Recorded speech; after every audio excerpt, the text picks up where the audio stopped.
किशोर अवस्था में हम सभी को अनेक मित्र बनाने अच्छे लगते हैं, किंतु प्रस्तुत प्रेरक प्रसंग में बताया गया है कि कई मित्रों के स्थान पर एक या दो मित्र बनाने अच्छे होते हैं।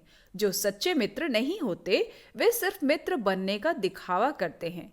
वह अपना मतलब निकालकर एक और हो जाते हैं। इस पाठ के माध्यम से यह बताया गया है कि मुसीबत में केवल सच्चे मित्र ही काम आते हैं। आइए कहानी शुरू करते हैं, जिसका शीर्षक है मतलब की दुनिया। किसी गांव में एक किसान रहता था।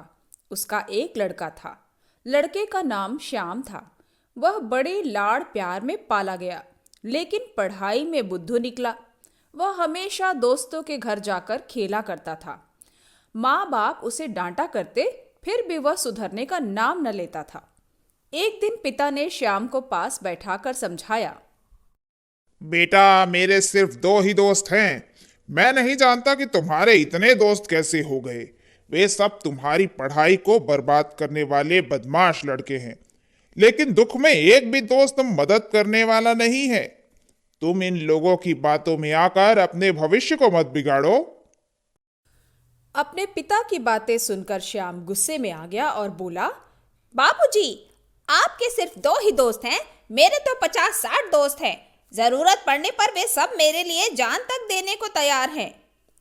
लड़के की मूर्खता पर उसके पिता को हंसी आ गई। उन्होंने कहा, अच्छी बात है, चलो हम तुम्हारे और अपने दोस्तों की परीक्षा लेंगे।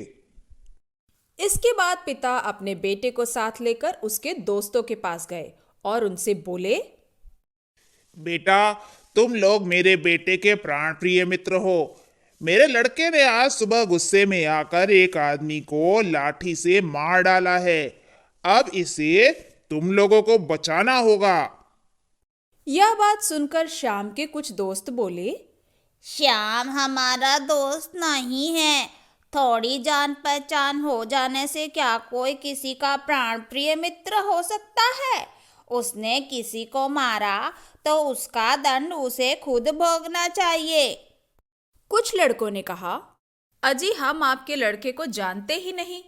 कुछ लड़कों ने यहां तक कह डाला, ऐसे लड़के को अपना दोस्त कहने में शर्म लगती है। श्याम के सभी दोस्त कोई न कोई बहाना बनाकर खिसक गए। इसके बाद पिता श्याम को लेकर अपने एक मित्र के घर पहुंचे। उसे सारी बात बताई। उस मित्र ने श्याम के पिता को गले लगाकर हिम्मत बंधाते हुए कहा, मेरे प्यारे दोस्त, तुम्हें डरने की कोई जरूरत नहीं। मेरे पास काफी धन है। मैं अपना सारा धन खर्च करके भी तुम्हारे पुत्र के प्राण बचाऊंगा। तुम चिंता मत करो। इसके बाद पिता अपने पुत्र को दूसरे मित्र के घर ले गए। उसे भी सारी बात सुनाकर अपने पुत्र के प्राण बचाने की प्रार्थना की। उस मित्र ने कहा, दोस्त, यह आफत तुम्हारी नहीं बल्कि मेरी है। तुम्हारे तो एक ही बेटा है, मेरे 5 बेटे हैं। इसलिए मैं अदालत में जाऊंगा और बताऊंगा कि अपराध मेरे एक पुत्र ने किया है। उसी को सजा दिलवाऊंगा और तुम्हारे पुत्र को अपराध से बचाऊंगा।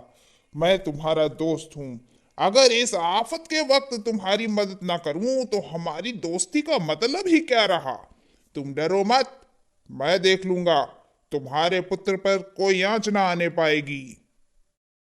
इस तरह समझाकर उस मित्र ने पिता और पुत्र को घर भेज दिया। ये बातें सुनकर श्याम अचरज में पड़ गया। उसने समझ लिया कि उसके पिता के दोस्त ही सच्चे दोस्त हैं और उसके सभी दोस्त मतलबी हैं। उस दिन से श्याम ने उनकी दोस्ती छोड़ दी और अपनी पढ़ाई में लग गया।